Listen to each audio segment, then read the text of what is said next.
સર્વોપરી સિદ્ધાંતના ઉદય માટે ગુણાતીત પુરુષોએ અસહ્ય પીડા હસતા હસતા સહન કર્યા. પોતાના ગુરુ વિજ્ઞાનાનંદ સ્વામીના મુખે અનાદિ અક્ષર મૂર્તિ ગુણાતીતાનંદ સ્વામીની મૂળ અક્ષર મૂર્તિ તરીકે ઓળખાણ બાદ અને બ્રહ્મ સ્વરૂપ રાગજી ભગત દ્વારા એ બ્રહ્મ સત્યની દ્રઢતા પછી બ્રહ્મ સ્વરૂપ શાસ્ત્રીજી મહારાજને અટક્યા નથી.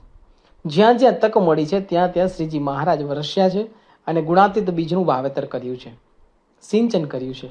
પછી ભલે એ જૂનાગઢના સદગુરુ સંતો હોય કે ભિન્ન મત ધરાવતા રંગાચાર્ય હોય, પણ આ ઉદયગાથાને રંગ મળ્યો, દિવ્યતા મળી, જોમ મળ્યું. મુક્તરાજ જાગા ભગતના એક પ્રસંગથી જોઈએ. મુક્તરાજ જાગા ભગત એક રાઠોડ કુળના હતા અને અનાદિ અક્ષર મૂર્તિ ગુણાતીતાનંદના પટ્ટ શિષ્યોમાંથી એક હતા.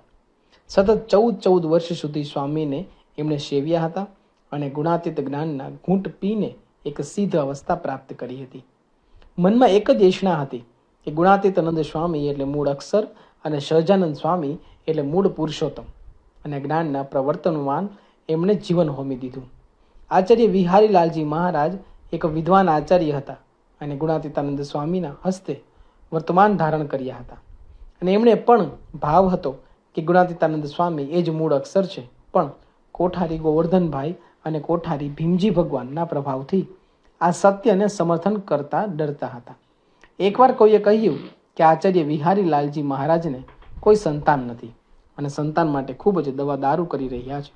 આથી સ્વામી જાગા ભક્તે કોઈ ભક્ત સાથે આચાર્ય મહારાજને સંદેશો મોકલાવ્યો કે જો આચાર્ય વિહારીલાલજી મહારાજ પોતાના હાથે અક્ષર પુરુષોત્તમની મૂર્તિઓ જોટે બેસાડે તો મહાપુરુષ જેવા 2 દીકરા આપવા. આચાર્ય મહારાજ જાગા ભગતને સમર્થ પુરુષ જાણતા હતા અને એમના મહિમાની પણ ખબર હતી, પણ એમણે એનો કોઈ પ્રત્યુત્તર હકારમાં ન આપ્યો. અમને કહેવડાવ્યું કે આ જ્યાં સુધી વડતાલના અને ગઢડાના કોઠારી છે ત્યાં સુધી આ કાર્ય મારથી થાય એમ નથી. જાગા ભક્ત એકદમ ઉદાસ થઈ ગયા અને સુનમુન થઈ ગયા. અચાનક પોતાની નિકટ બેસેલા યજ્ઞ પુરુષદાસ સ્વામીને જોઈ બોલ્યા, એ કાર્ય તું ન કરે? શાસ્ત્રીજી મહારાજ તો સ્થિર થઈ ગયા. એ બોલ્યા, આટલા મોટા કાર્યમાં અમારા જેવા નાના સાધુની શું વિશાળ? અમારે તો 2 પૈસાનું પોસ્ટકાર્ડ કોઠારી જોડેથી લેવું હોય તો રીતસરનું કોઠારીને કરગરવું પડે, ત્યારે તો એ પત્તું મળે ને આ તો સ્વામી શ્રીજીની મૂર્તિઓ બેસાડવાની મહાવાત. જાગા સ્વામી દિવ્યતામાં આવી ગયા. બોલ્યા, મને વિશ્વાસ છે કે તું જ કરી શકે. સ્વયં સ્વામી અને શ્રીજી તારી મદદ કરશે. તું આ કરે તો તારા બધા સંકલ્પ મારે પૂરા કરવા. તું સંકલ્પ ન કરે તો તારી ખોટ, અને સંકલ્પ અમે પૂરા ન કરીએ તો અમારી ખોટ. અને એ દિવસ અને આજનો દિવસ બ્રહ્મ સ્વરૂપ પ્રાગજી ભગતના ગુણાતીત જ્ઞાને નિષ્ઠ થયેલા અને મુક્તરાજ જાગા સ્વામીના સંકલ્પથી પૂર્ણ થયેલા શાસ્ત્રી યજ્ઞ પુરુષદાસ પછી ક્યારેય પાછા વળ્યા નથી, અને એમણે જે કાર્ય ઉપાડ્યા એનો ઇતિહાસ સાક્ષી છે.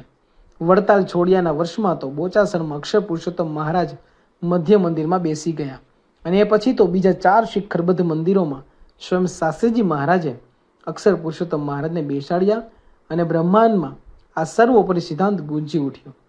આજે 930થી વધુ વિદ્વાન સાધુઓ, 1100થી વધુ મંદિરો અને 30થી વધુ દેશોમાં સત્સંગના ઝંડા ફરકે છે. એની પાછળ આ સત્પુરુષોના સંકલ્પો, પીડાઓ અને અપ્રિતમ સાહસ રહેલા છે. બ્રહ્મ સ્વરૂપ શાસ્ત્રી યજ્ઞ પુરુષ